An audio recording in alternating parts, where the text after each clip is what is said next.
السلام على رسول الله وعلى آله وأصحابه ومن اتبعهم بإحسان إلى يوم الدين وسلم تسليما كثيرا أما بعد. Jemaah yang dirahmati Allah Subhanahu wa taala, alhamdulillah wa syukurillah. Kita panjatkan puja dan puji syukur kita kepada Allah Tabaraka wa taala atas segala nikmat yang Allah Azza wa Jalla limpahkan kepada kita semua. Hingga detik ini Allah Tabaraka wa taala kembali mempertemukan kita dan mengumpulkan kita dalam majelis ilmu, yang dimana kita berharap dan meminta kepada Allah Subhanahu wa taala dengan bertambahnya ilmu kita maka bertambah juga khasyah, ketakutan, cinta, mahabbah kita kepada Allah Tabaraka wa taala beserta dengan besarnya harapan kita kepada Allah Azza wa Jalla. Di pertemuan ini insya Allah kita akan melanjutkan kembali pembahasan tentang khauf dan raja ya. Di pembahasan yang sebelum-sebelumnya sudah kita bahas tentang khauf ya. Saat ini kita masih dalam pembahasan raja di pertengahannya.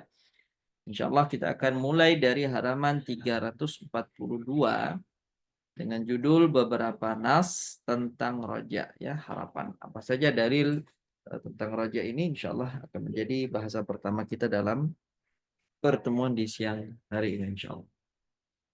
Baik, untuk materi kita di siang hari ini kita minta kesediaannya kepada Ibu Tika mungkin jika berkenan. Nah, Ustaz, insya Allah. Baik, barakallahu fiik. Silakan Ibu. Bismillahirrahmanirrahim. Beberapa nas tentang roja. Allah berfirman, yang artinya, katakanlah, hai hamba-hambaku yang melampaui batas terhadap diri mereka sendiri, janganlah kamu berputus asa dari rahmat Allah. Sesungguhnya Allah mengampuni dosa-dosa semuanya. Sesungguhnya dialah yang maha pengampun lagi maha penyayang. Surat Az-Zumar ayat 53. Ayat berikut ini mensinyalir hak orang-orang yang bertaubat karena Allah Azza wa Jalla berfirman, sesungguhnya Allah tidak akan mengampuni dosa syirik dan Dia mengampuni segala dosa yang selain dari syirik itu bagi siapa yang dikehendakinya. Surat An-Nisa ayat 48. Dalam ayat pertama terhadap kemutlakan dan keumuman. Allah memutlakkan ampunan dan meratakan setiap dosa. Dalam ayat kedua terdapat pembatasan dan pengkhususan. Dia membatasi ampunan dan mengkhususkan doa selain syirik. Karena itu para ulama menafsirkan bahwa ayat pertama untuk orang yang bertaubat dan ayat kedua untuk selain orang yang bertaubat. Allah berfirman yang artinya, dan rahmatku meliputi segala sesuatu. Surat Al-A'raf ayat 156.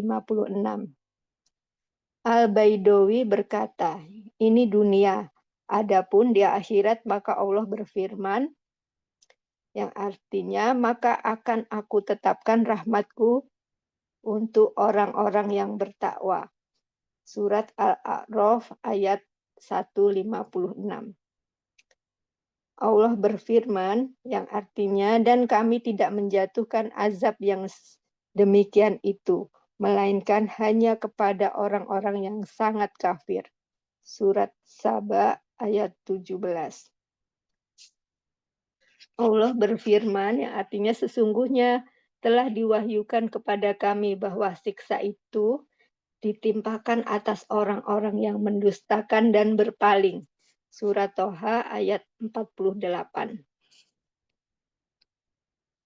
Umar bin Khattab radhiyallahu anhu berkata, Rasulullah Shallallahu alaihi wasallam pernah memperoleh beberapa orang tawanan perang. Tiba-tiba ada seorang perempuan dari mereka mencari bayinya.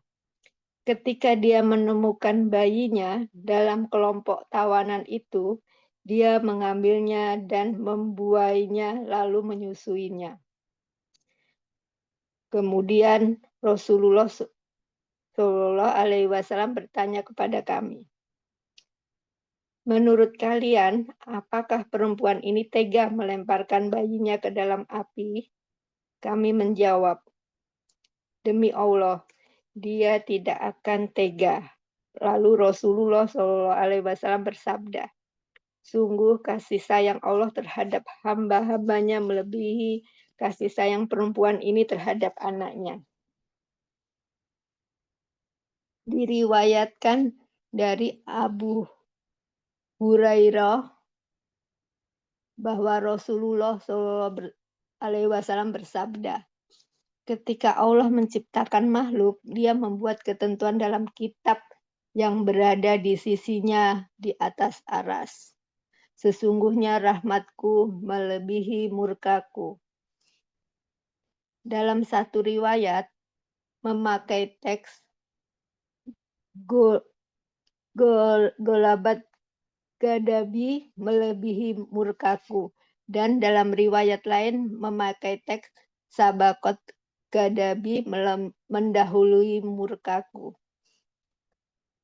Abu Hurairah radhiyallahu anhu pernah mendengar Rasulullah bersabda, Allah menjadikan rahmat dalam 100 bagian. Lalu dia menahan yang 99 dan dia menurunkan yang 1 bagian.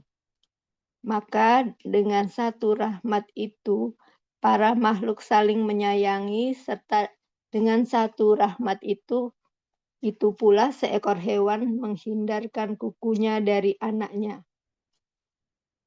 Rasulullah SAW bersabda, demi zat yang jiwaku di tangannya, seandainya kamu sekalian tidak berbuat dosa sama sekali, niscaya Allah sudah memusnahkan kalian, dan Allah mengganti kalian dengan orang-orang yang berbuat dosa.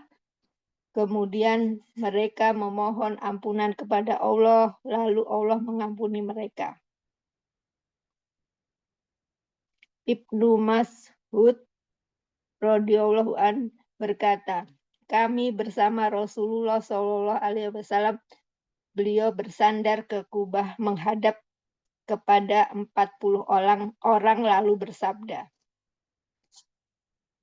relakah kalian apabila menjadi 1/4 dari penduduk surga? Kami menjawab, ya. Beliau bersabda, relakah kalian apabila menjadi 1/3 dari penduduk surga? Kami menjawab, ya.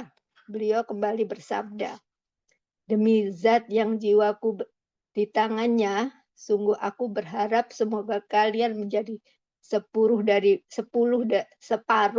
penduduk surga. Karena tidak ada yang masuk surga kecuali jiwa yang muslim. Keberadaan kalian di tengah orang-orang musyrik hanyalah bagaikan selai rambut putih yang tumbuh di kulit sapi jantan hitam, atau sehelai rambut hitam yang tumbuh di kulit sapi jantan putih. Para ulama berkata, setiap kalimat roja yang datang dari Allah atau Rasul-Nya pasti akan menjadi kenyataan. Hanya saja Allah atau Nabi SAW menggunakan bentuk kalimat roja, bukan bentuk kata penetapan sebagaimana tradisi para penguasa saat menjanjikan sesuatu yang pasti mereka lakukan.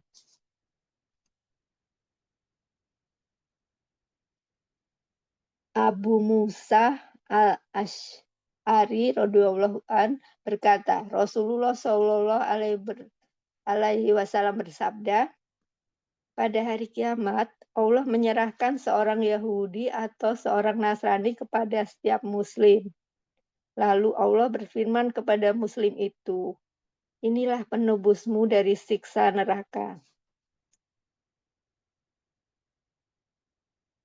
An-Nawawi rahimahullah bertutur, arti hadis ini ialah sebagaimana yang tersebut dalam hadis Abu Hurairah, bahwa setiap orang yang memiliki tempat tinggal di surga dan tempat tinggal di neraka, Apabila seorang mukmin masuk surga, maka ia tinggalkan tempat tinggalnya di neraka untuk orang kafir, karena ia berhak mendapat tempat tinggal di neraka karena kekufurannya.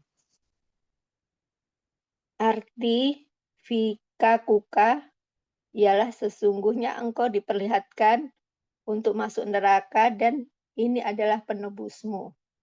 Karena Allah telah menetapkan jumlah penghuninya.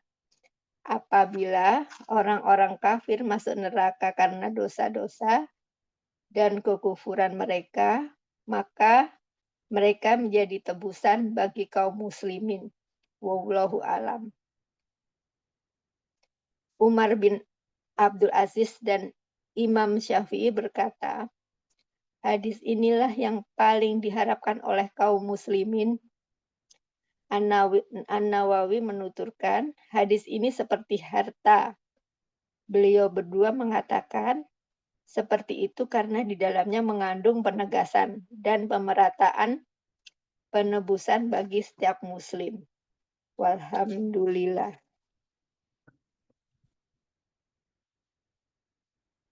Ibnu Umar radhiyallahu anhu berkata, aku pernah mendengar Rasulullah SAW bersabda, pada hari kiamat orang mukmin didekatkan kepada Robnya, lalu dia meletakkan tabir atau ampunannya, sehingga Allah saja yang tahu rahasia dirinya. Kemudian dia membuatnya mengakui dosa-dosanya. Allah bertanya, apakah kau mengakui dosa ini? Apakah kau mengakui dosa ini? Orang mukmin itu menjawab, ya Rob, aku mengakui. Dia berfirman, ketika di dunia aku menutupi dosamu, dan sekarang aku mengampuninya untukmu. Lalu orang mukmin itu diberi catatan amal baiknya. Anas menceritakan, seorang datang kepada Nabi SAW. Lalu ia berkata, ya Rasulullah, saya telah berbuat dosa. Berilah saya hukuman. Lalu tiba waktu sholat dan orang itu sholat bersama Rasulullah SAW. Setelah menunaikan sholat, ia kembali berkata, ya Rasulullah, saya telah berbuat dosa. Maka tegakkanlah apa yang ada di dalam kitabullah. Beliau bersabda, apakah engkau sholat bersama kami? Ia menjawab, ya. Dan beliau bersabda, sungguh Allah telah mengampunimu. An-Nawawi rahimahullah berkata, sabda beliau, asabtu haddan, artinya perbuatan dosa yang menyebabkan hukuman. Artinya bukan hukuman syariat Islam yang hakiki seperti hukuman zina, minuman keras, dan lainnya. Karena hukuman dari perbuatan tersebut tidak bisa gugur dengan sholat. Dan bagi seorang imam, tidak boleh meninggalkan penghukumannya. Na'am, barakallahu fikum wa jazakumullahu khairan. Beberapa nas tentang roja, tentang harapan. Dalam surat Az-Zumar ayat 53, yang merupakan dalil yang pertama dibawakan oleh al-muallif tentang roja, adalah firman Allah tabaraka wa ta'ala, qul ya ibadiyalladzina asrafu ala anfusihim la taqnatu min rahmatillah. Katakanlah, hai hamba-hambaku yang melampaui batas. Melampaui batas maknanya adalah orang-orang yang menzalimi dirinya, ya dia bermaksiat, menzalimi orang lain. Intinya berbuat dosa. Wahai hamba-hambaku yang melampaui batas terhadap diri mereka, la taqnatu, janganlah kalian berputus asa min rahmatillah, dari rahmat Allah. Innallaha yaghfiru dzunuba jami'a, sesungguhnya Allah mengampuni dosa-dosa keseluruhannya. Innahu huwal ghafurur rahim, sesungguhnya Dialah Allah, zat yang maha pengampun lagi maha penyayang. Ayat berikut ini mensinyalir hak orang-orang yang bertaubat. Ya, kalau dia bertaubat, ya dia tidak akan, ya dia akan mendapatkan hak untuk diampuni oleh Allah Azza wa Jalla.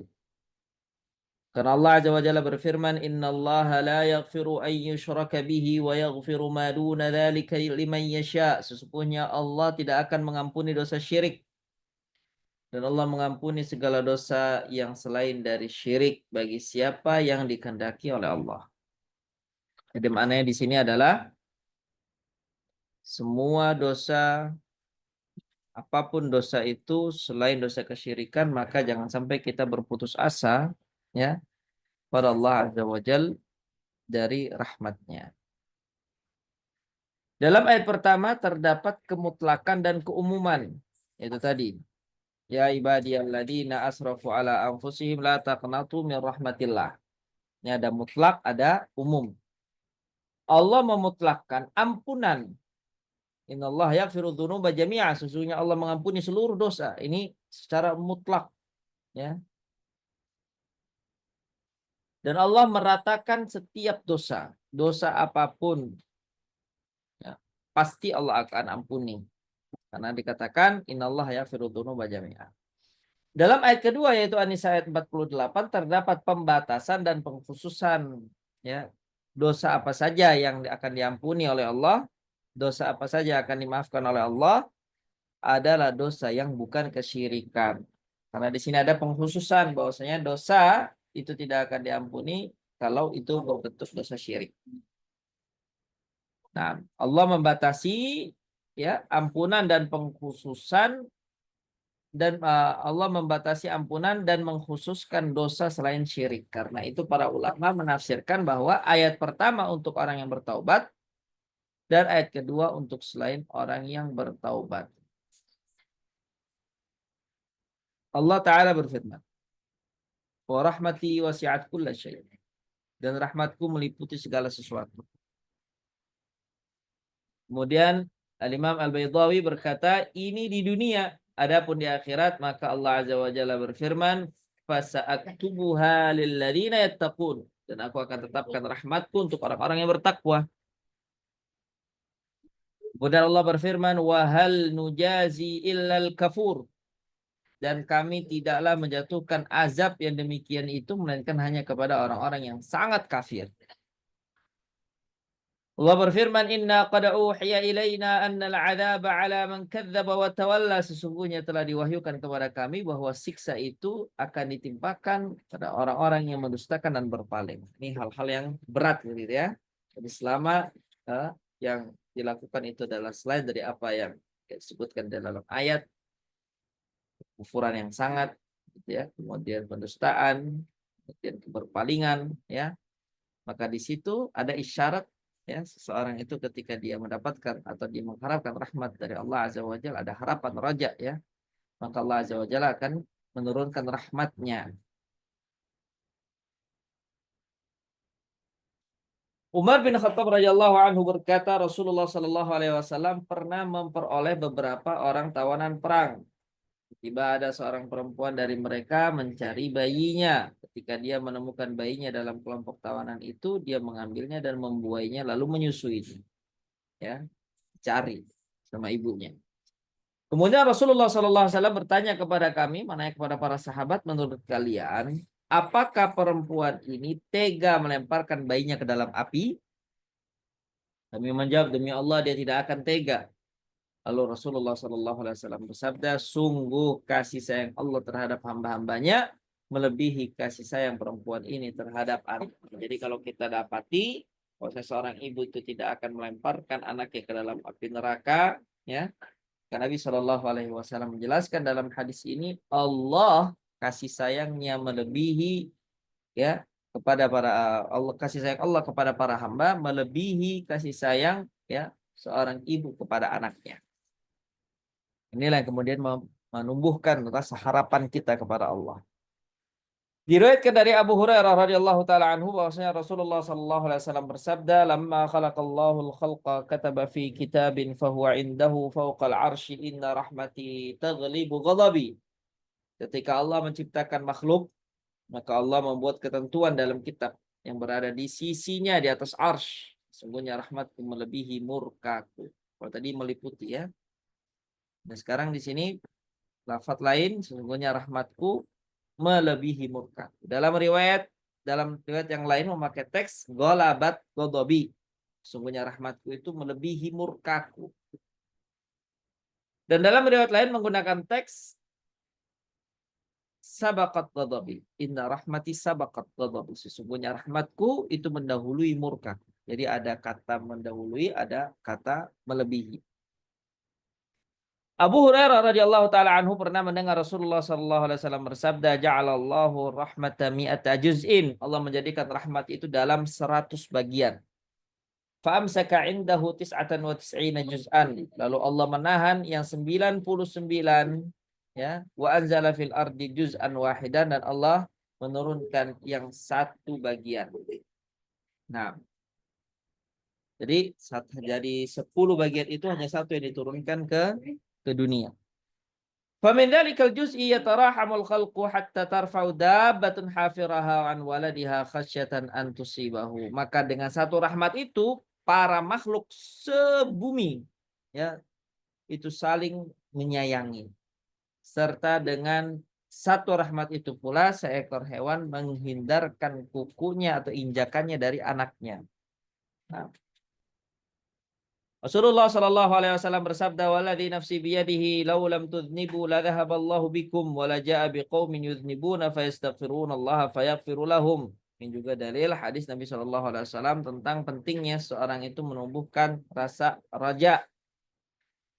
Nabi menjelaskan, "Demi zat yang jiwaku di tangannya, seandainya kalian tidak berbuat dosa sama sekali, niscaya Allah sudah memusnahkan kalian dan Allah akan menggantikan kalian dengan orang-orang yang berbuat dosa.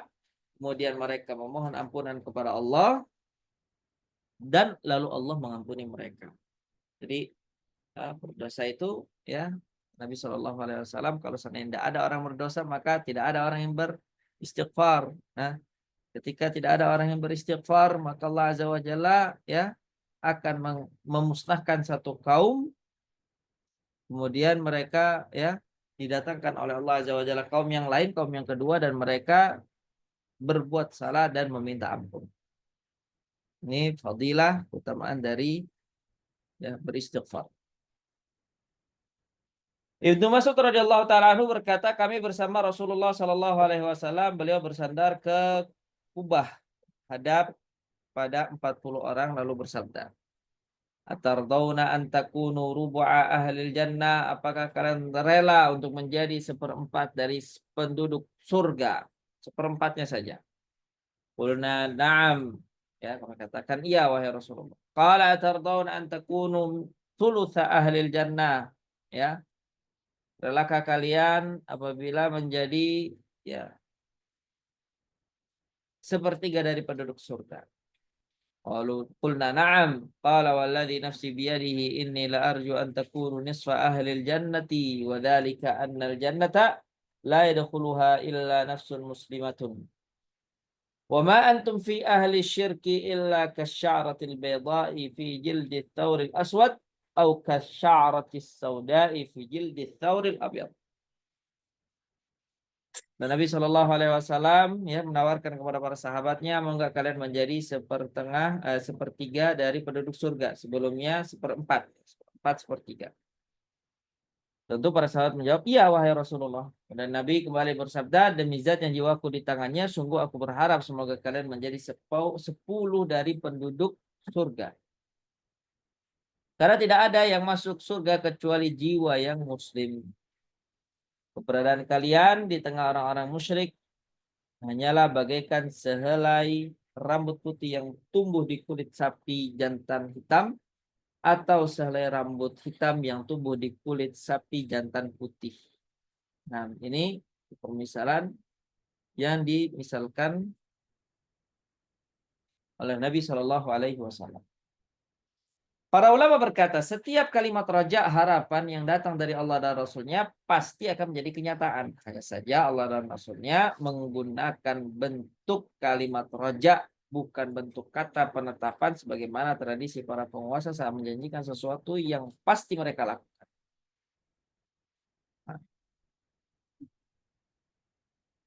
Abu Musa al-Asy'ari radhiyallahu taala anhu berkata, Rasulullah sallallahu alaihi wasallam bersabda, "Idza kana yaumul qiyamah," bila nanti pada hari kiamat, dafa Allahu azza wa jalla ila kulli muslimin yahudiyan aw nasraniyan, maka ya Allah menyerahkan seorang Yahudi atau Nasrani kepada setiap muslim. Fayaqul, lalu Allah berfirman kepada muslim tersebut, hadza fikakuka minan nar, inilah penebusmu dari siksa neraka. Al-Imam An-Nawawi rahimahullah bertutur, arti hadis ini ialah sebagaimana yang tersebut dalam hadis Abu Hurairah. Nah, hadis Abu Hurairah sebelumnya, ja'alallahur rahmah itu ya. Nah, kemudian bahwa setiap orang yang memiliki tempat tinggal di surga dan tempat tinggal di neraka, apabila seorang mukmin masuk surga, maka ia tinggalkan tempat tinggalnya di neraka untuk orang kafir karena ia berhak mendapat tempat tinggal di neraka karena kekufuran. Arti fikakuka ini adalah tebusanmu. Fikakuka ini sesungguhnya engkau diperlihatkan untuk masuk neraka dan ini adalah penebusmu. Karena Allah telah menetapkan jumlah penghitungnya. Karena Allah telah menetapkan jumlah penghuninya. Apabila orang-orang kafir masuk neraka karena dosa-dosa dan kekufuran mereka, maka mereka menjadi tebusan bagi kaum muslimin. Wallahu alam. Ya, gantian. Diganti. Posisinya digantikan, ya, sehingga dikatakan di sini menjadi tebusan bagi kaum muslim. Umar bin Abdul Aziz dan Imam Syafi'i berkata, hadis inilah yang paling diharapkan oleh kaum muslimin. Nawawi menuturkan hadis ini seperti harta. Beliau berdua mengatakan seperti itu karena di dalam yang mengandung penegasan dan pemerataan penebusan bagi setiap muslim. Walhamdulillah. Ibnu Umar radhiyallahu taala anhu berkata, aku pernah mendengar Rasulullah sallallahu alaihi wasallam bersabda, yudinil mu'mina yaumal qiyamati min rabbih, pada hari kiamat orang mukmin didekatkan kepada Rabbnya. Hatta yadha alaihi kanafahu fayuqarriruhu bidzunubihi, lalu dia meletakkan takbir atau ampunannya, ya,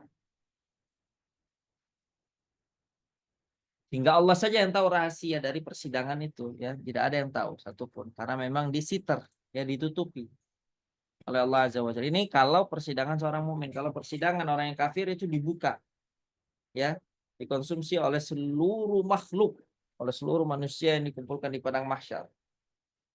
Tapi orang mukmin tidak. Kemudian Allah membuatnya mengakui dosa-dosanya. Allah bertanya, apakah kamu mengakui dosa ini? Apakah kamu mengakui dosa itu? Ya, semua ditanya oleh Allah. Orang mukmin ini menjawab, ya Rabb, aku mengakui. Allah berfirman, ketika di dunia aku menutupi dosa-dosamu dan sekarang aku mengampuninya untukmu. Jadi di dunia itu ya sembunyikan oleh Allah Subhanahu wa taala, ya tidak dibuka oleh Allah Azza wa Jalla aib dan dosanya, ya. Kemudian ketika nanti di akhirat Allah Azza wa Jalla akan mengampuninya. Lalu orang mukmin itu diberi catatan amal baiknya. Anas radhiyallahu taala anhu menceritakan, seorang datang kepada Nabi sallallahu alaihi wasallam lalu ia berkata, ya Rasulullah, saya telah berbuat dosa, berilah saya hukuman. Lalu tiba waktu sholat dan orang itu sholat bersama Rasulullah sallallahu alaihi wasallam. Setelah menunaikan sholat, ia kembali berkata, ya Rasulullah, ya, saya telah berbuat dosa, maka tegakkanlah apa yang ada di dalam kitabullah kepada diri saya. Beliau bersabda, ya, Nabi Shallallahu Alaihi Wasallam, apakah engkau sholat bersama kami? Ia menjawab, iya. Beliau, Nabi bersabda, sungguh Allah telah mengampunimu. Nah, tentunya di sini kata Imam Nawawi, sabda Nabi asabtu hadan artinya adalah perbuatan dosa yang menyebabkan hukuman. Artinya bukan hukuman syarat Islam yang hakiki seperti hukuman zina, minum minuman keras dan lainnya, karena hukuman dari perbuatan tersebut tidak bisa gugur dengan salat, dan bagi seorang imam tidak boleh meninggalkan penghukumannya. Jadi dibedakan ya, karena di sini sebutkan bahwasanya dosa itu ya ada yang menyebabkan seseorang itu dihukumi had, ya ada juga yang tidak. Nah, silakan dibaca berikutnya, menghimpun khauf dan raja. Menghimpun khauf dan roja. Hal terbaik bagi seorang hamba kala sehatnya ialah menjadi orang yang takut dan berharap. Selain itu, rasa takut dan harapnya juga harus sama. Adapun ketika dalam keadaan sakit, hendaklah ia memurnikan rojanya. Banyak sekali kaidah-kaidah syariat yang bersumber dari Al-Quran, Sunnah, dan lainnya yang mensinyalir hal itu. Allah berfirman yang artinya, sesungguhnya Robmu amat cepat siksanya, dan sesungguhnya Dia Maha Pengampun lagi Maha Penyayang. Surat Al-A'raf ayat 167. Allah berfirman yang artinya, kabarkanlah kepada hamba-hambaku bahwa sesungguhnya akulah yang Maha Pengampun lagi Maha Penyayang, dan bahwa sesungguhnya azabku adalah azab yang sangat pedih. Surat Al-Hijr ayat 49-50. Banyak ayat Al-Quran yang memiliki makna seperti ini.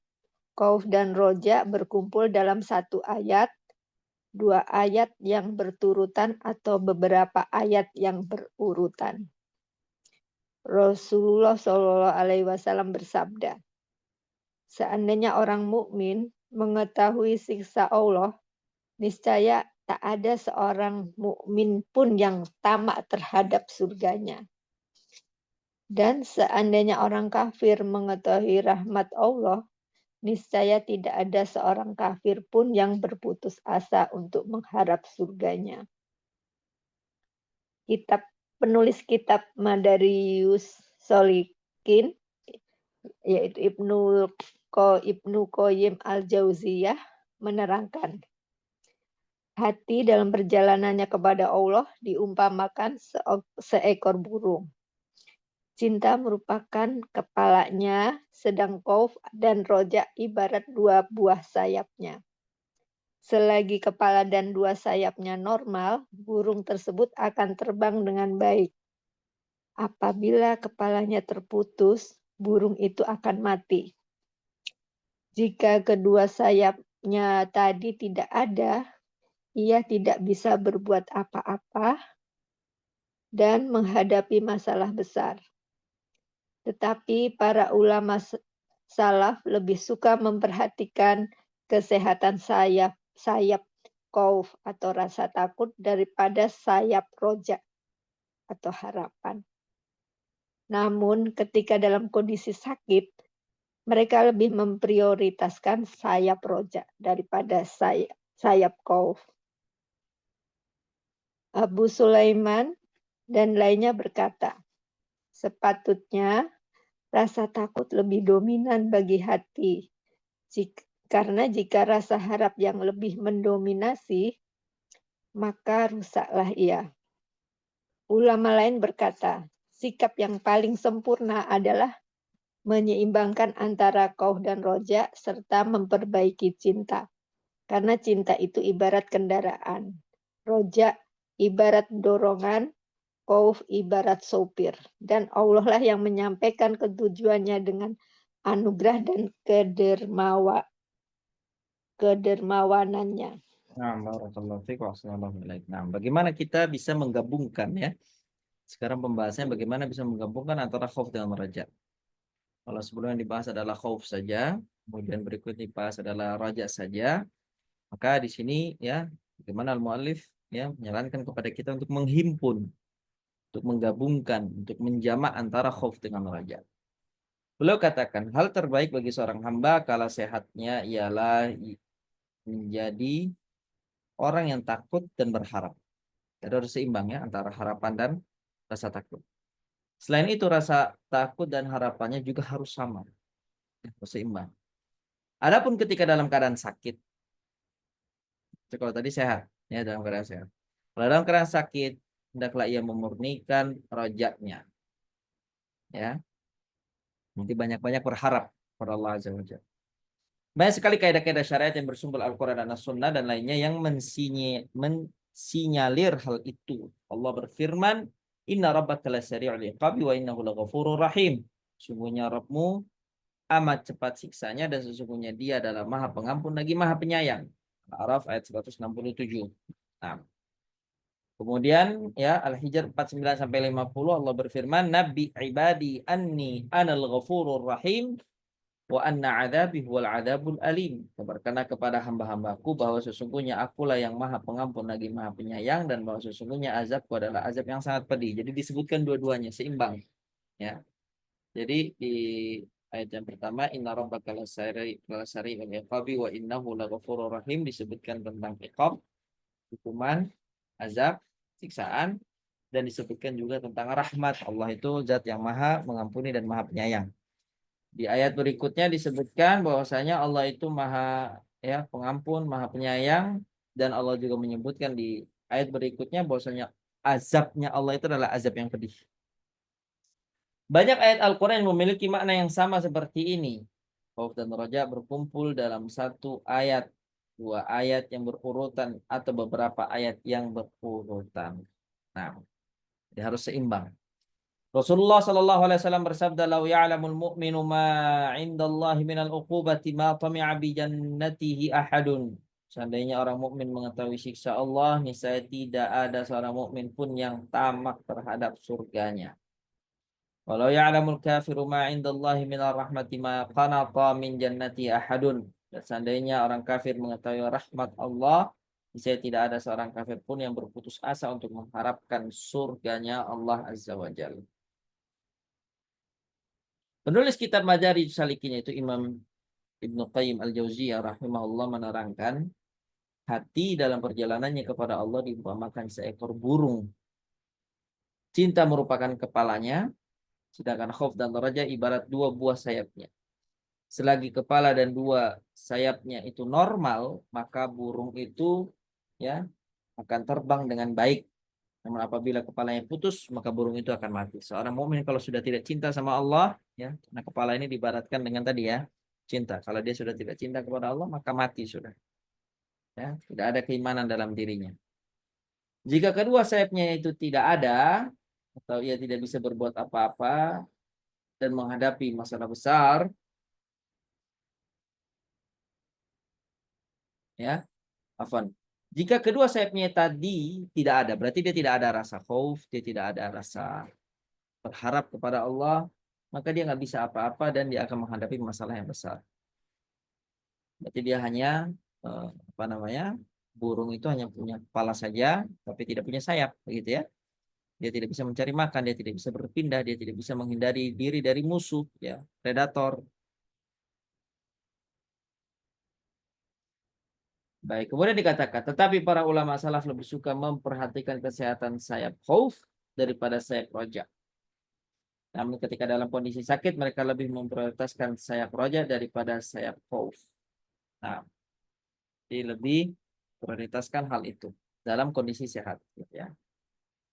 Abu Sulaiman dan lainnya berkata, sepatutnya rasa takut lebih dominan bagi hati, karena jika rasa harap yang lebih mendominasi, maka rusaklah ia.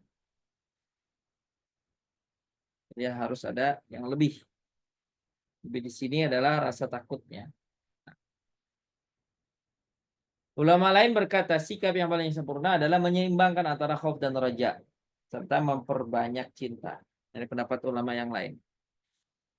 Karena cinta itu ibarat kendaraan, raja ibarat dorongan, ya, khauf itu ibarat supir, dan Allah lain menyampaikan ketujuan dengan anugerah dan kedermawanannya. Nah, kita masuk ke bab baru, yaitu tentang tawakal. Berikut, silakan dibaca Ibu.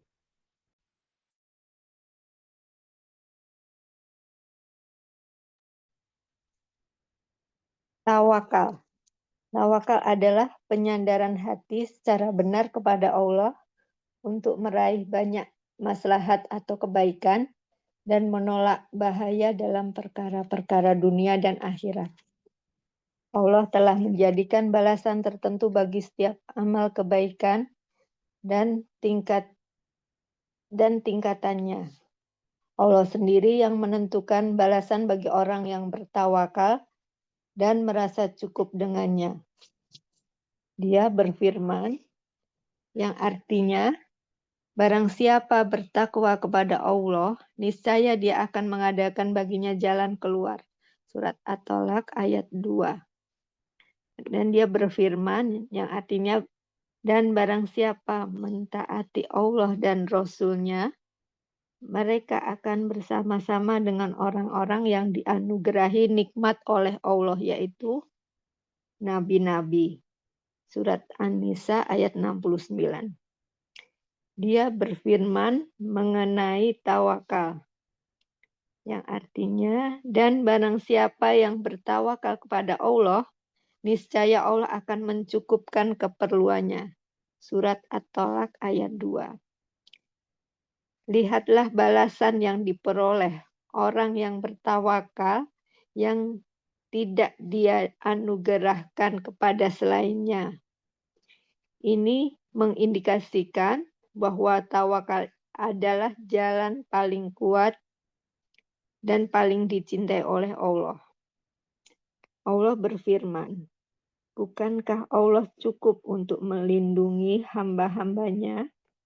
Surat Az-Zumar ayat 36. Maknanya, orang yang mencari kecukupan kepada selain Allah, berarti ia telah meninggalkan tawakal. Allah Azza wa Jalla berfirman, dan cukuplah Allah sebagai pemelihara. Surat Al-Ahzab ayat 3. Bila mana Allah telah cukup sebagai pemelihara, maka hal ini hanya khusus baginya. Tidak seorang makhluk pun yang pantas menjadi pemelihara. Pasalnya, orang yang menjadikan makhluk sebagai pemelihara, maksimal ia hanya mampu melakukan beberapa hal.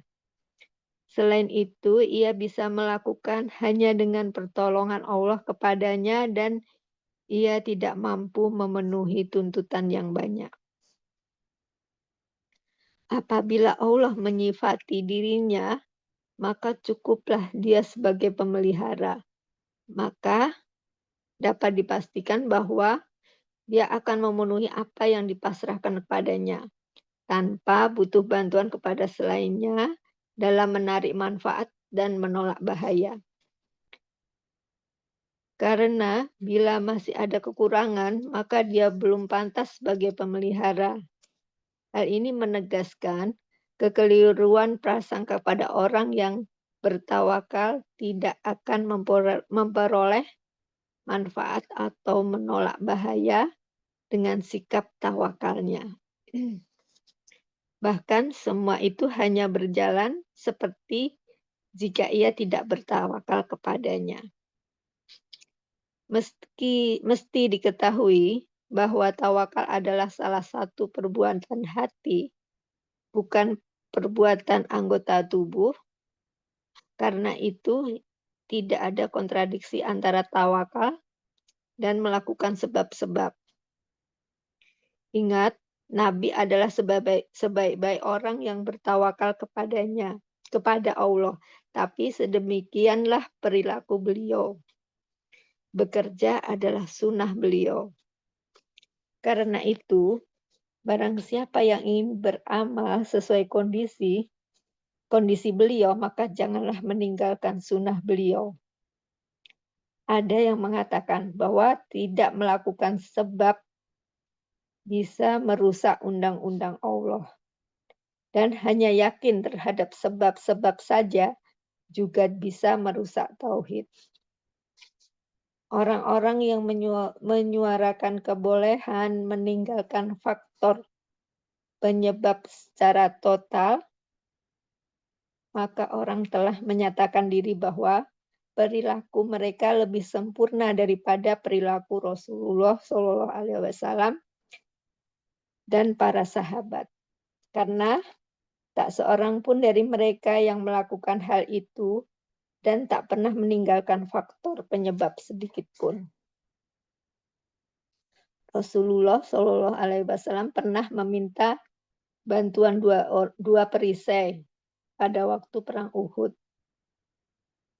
Beliau belum pernah turun ke medan perang dengan tangan kosong seperti yang dilakukan oleh orang yang tidak mempunyai ilmu dan pengetahuan.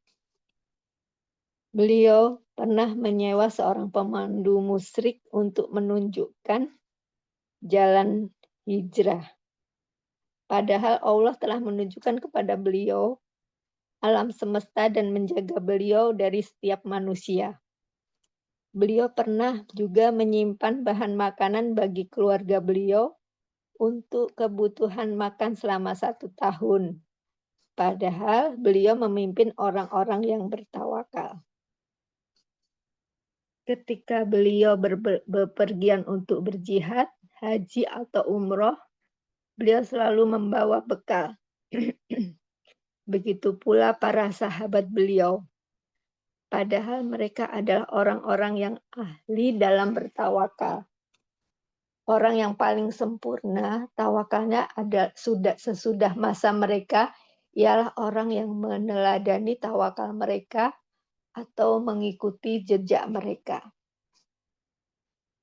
Perilaku Nabi Shallallahu Alaihi Wasallam dan para sahabat beliau adalah parameter yang dengannya bisa diketahui mana yang salah dan mana yang benar.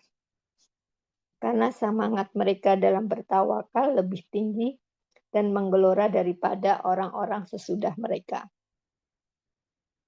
Tawakal mereka ialah membuka mata hati agar Allah diibadahi oleh semua bangsa, agar Dia diesakan oleh semua hamba, dan agar cahaya agama yang benar memancar dalam hati hamba. Dengan tawakal, mereka penuhi relung hati dengan petunjuk dan iman. Mereka tundukkan negeri kafir dan menjadikan negeri iman. Mereka hembuskan angin, tawakal ke relung hati para pengikut mereka, sehingga syarat dengan keyakinan dan keimanan. Semangat para sahabat dalam melakukan usaha jauh lebih tinggi dan agung dibanding sekedar mengandalkan semangat tawakal dalam meraih sesuatu dengan cara dan usaha sederhana. Hal itu kemudian menjadi titik perhatiannya bersamaan dengan spirit tawakalnya. Dengan demikian, hakikat tawakal adalah bersandarnya hati kepada Allah semata, percaya kepadanya semata, senang kepadanya semata, dan tenang dengannya semata. Karena ia tahu bahwa kebutuhan, keberhasilan, urgensi, dan semua kebaikan ada di tangannya semata, tidak di tangan selainnya. Bila demikian, kemanakah hatinya bisa berlepas dari tawakal setelah ini? Nah, barakallahu fiikum wa ahsanallahu ilaikum. Tentang tawakal. Tawakal ini juga merupakan salah satu dari ibadah yang dengannya dapat membersihkan jiwa yang kotor. Tawakal adalah penyandaran hati secara benar kepada Allah untuk meraih banyak maslahat atau kebaikan dan menolak bahaya dari perkara-perkara dunia dan akhirat. Jadi seorang yang bertawakal itu dia benar-benar menyandarkan hatinya kepada Allah. Baik penyandaran itu bertujuan untuk mendapatkan dunia dan akhirat atau menghindari sesuatu yang ada di dunia maupun di akhirat. Allah telah menjadikan balasan tertentu bagi setiap amal kebaikan dan tingkatannya. Allah sendiri yang menentukan balasan bagi orang-orang yang bertawakal dan merasa cukup dengan Allah. Ya, Allah berfirman, "Wa may yattaqillaha yaj'al lahu makhraja." Barang siapa yang bertakwa kepada Allah, maka Allah akan mengadakan atau menunjukkan baginya jalan keluar. Kemudian Allah berfirman, "Wa may yuti'illaha war rasula fa ulaika ma'al ladzina an'ama Allahu 'alaihim minan nabiyyin." Barang siapa yang mentaati Allah dan Rasulnya, mereka itu akan bersama-sama dengan orang-orang yang dianugerahi nikmat oleh Allah, yaitu nabi-nabi, ya, seterusnya. Ini fadilah keutamaan bagi orang yang, ya, bertakwa. Di antara adalah orang-orang yang bertawakal. Allah berfirman mengenai tawakal, "Wa may yatawakkal 'ala Allahi fa huwa hasbuh." Siapa yang bertawakal kepada Allah, niscaya Allah akan mencukupkan keperluannya. Lihatlah kata al-muallif, balasan yang diperoleh orang yang bertawakal, yang tidak Allah anugerahkan kepada selainnya. Jadi tidak ada, ya, balasan yang Allah siapkan untuk orang-orang, ya, yang selain yang tawakal sebagaimana Allah siapkan sebagaimana orang-orang yang bertawakal. Ini mengindikasikan bahwa tawakal itu adalah jalan paling kuat dan paling dicintai oleh Allah Azza wa Jalla. Allah berfirman, "Alaihissallahu bikafin 'abdah." Bukankah Allah cukup untuk melindungi hamba-hambanya? Maknanya orang yang mencari kecukupan kepada selain Allah berarti ia telah meninggalkan tawakal kepada Allah Tabaraka wa Ta'ala. Allah berfirman, "Wa kafa billahi wakila." Dan cukuplah Allah sebagai pemelihara. Beliau katakan bila mana Allah telah cukup sebagai pemelihara, maka hal ini hanya khusus bagi Allah. Tak seorang pun makhluk yang pantas menjadi pemelihara. Asalnya orang yang menjadikan makhluk sebagai pemelihara, maksimal ia hanya mampu melakukan beberapa hal saja. Selain itu, ia tidak bisa melakukannya hanya, selain itu, selain hal-hal yang tadi disebutkan, ya, ia bisa melakukannya hanya dengan pertolongan Allah kepadanya dan ia tidak mampu memenuhi tuntutan yang banyak. Jadi hakikatnya tidak ada yang dapat, ya, menjadi pemelihara bagi seorang manusia kecuali Rabb-nya sendiri. Apabila Allah menyifati dirinya bahwa cukuplah Allah sebagai pemelihara, maka dapat dipastikan bahwa Allah akan memenuhi apa yang dipasrahkan kepadanya tanpa butuh bantuan kepada selainnya dalam menarik manfaat dan menolak bahaya. Karena bila masih ada satu kekurangan, maka Allah belum pantas sebagai pemelihara. Ya, hal ini menegaskan kekeliruan prasangka bahwa orang yang bertawakal tidak akan memperoleh manfaat atau menolak bahaya dengan sikap tawakalnya. Bahkan semua itu hanya berjalan seperti jika ia tidak bertawakal kepadanya. Meski diketahui bahwa tawakal adalah salah satu perbuatan hati, dia bukan perbuatan anggota tubuh. Jadi tawakal adanya di hati, amalan hati. Karena itu tidak ada kontradiksi antara tawakal dan melakukan sebab-sebab, al-akhdhu bil asbab. Ingat, Nabi ialah sebaik-baik orang yang bertawakal kepada Allah, tapi demikianlah perilaku beliau. Beliau adalah sunnah, ya, bekerja adalah sunnah beliau. Jadi Nabi SAW tetap beramal, SAW tetap mengambil asbab, ya. Berarti Nabi meninggalkan sebab. Ya, ketika perang Nabi SAW memakai pakaian perang begitu, ya, baju besi. Ya. Nabi SAW memakai tameng, ya, untuk menghindari. Nabi SAW, ya, serta merta bertawakal kemudian perang tanpa menggunakan pakaian perang. Tidak seperti itu.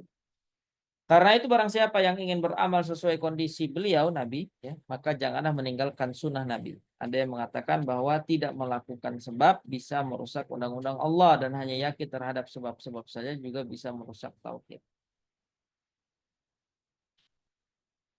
Nah, orang-orang yang menyuarakan kebolehan meninggalkan faktor penyebab secara total, maka mereka telah menyatakan diri bahwa perilaku mereka lebih sempurna daripada perilaku Rasulullah dan para sahabatnya. Ya, orang yang tidak mau beramal hanya, ya, dia tidak mau berikhtiar, tetapi dia hanya bertawakal saja. Ini hakikatnya telah, ya, seakan-akan dia mengaku bahwasanya dia lebih sempurna dari Allah, dari Rasulullah dan para sahabat. Karena tak seorang pun dari mereka yang melakukan hal itu dan tak pernah meninggalkan faktor penyebab sedikit pun. Rasulullah SAW pernah meminta bantuan 2 perisai pada waktu perang Uhud. Beliau belum pernah turun ke medan perang dengan tangan kosong seperti yang dilakukan oleh orang yang tidak mempunyai ilmu dan pengetahuan.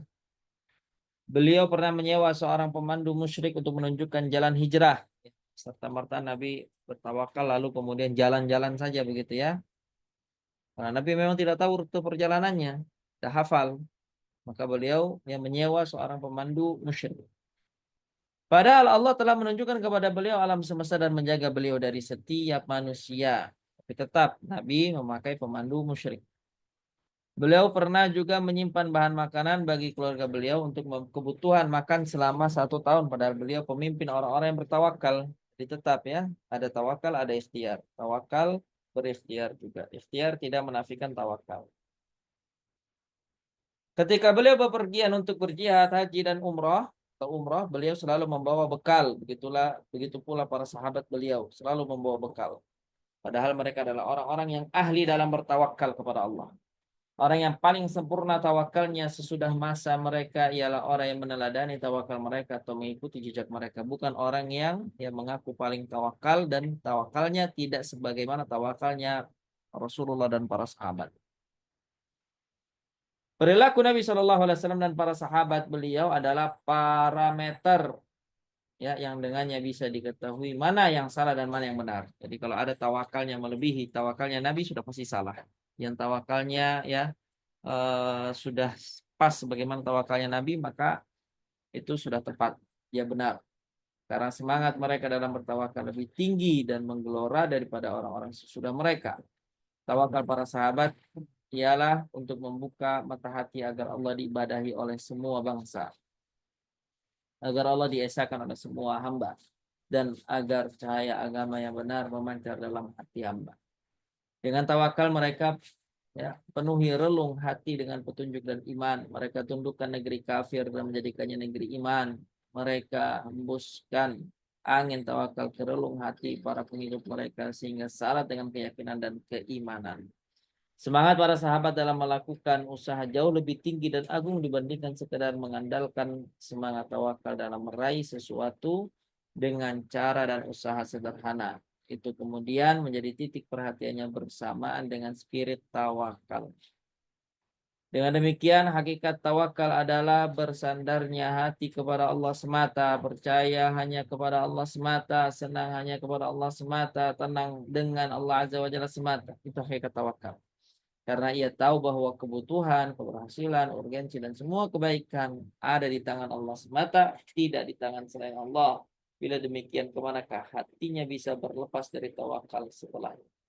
Nah, itulah menyebabkan bagaimana seorang mukmin itu benar-benar bertawakal kepada Allah Azza wa Jalla dalam setiap urusannya. Nah, tentu tawakal ini tidaklah menjadi sempurna tawakal seorang hamba kalau dia tidak mengenal Allah Azza wa Jalla secara sempurna ya. Semakin sempurna makrifat seorang hamba kepada Allah, wawasannya tentang Allah, ilmunya tentang Allah, semakin dalam dia mengenal Allah, maka akan semakin besar pula tawakal dia kepada Allah Azza wa Jalla. Dan sekali lagi, tawakal ya itu tidak menafikan namanya ikhtiar, atau ikhtiar tidak menafikan namanya tawakal. Baik, mungkin itu yang dapat kita bahas ya jamaah yang dirahmati Allah pada kesempatan kali ini. Insyaallah kita akan lanjutkan di pertemuan berikutnya di 3 jenis amal hamba halaman 351. Jazakillah khair, barakallahu fiik kepada ketika yang sudah membacakan materi kita di siang hari ini. Baik, untuk kesempatan kali ini insyaallah tidak ada sesi tanya jawab ya. Mohon maaf karena ada acara. Jadi insyaallah kita akan lanjutkan ya di pertemuan yang akan datang biidznillah tabaraka wa taala. Wassallallahu ala Muhammadin wa ala alihi wasallam. Kita tutup. Subhanakallahumma bihamdika asyhadu an la ilaha illa anta astaghfiruka wa atubu ilaik. Assalamualaikum warahmatullahi wabarakatuh. Waalaikumsalam warahmatullahi wabarakatuh. Jazakallahu khairan Ustaz. Amin wa iyyakum barakallahu fiikum.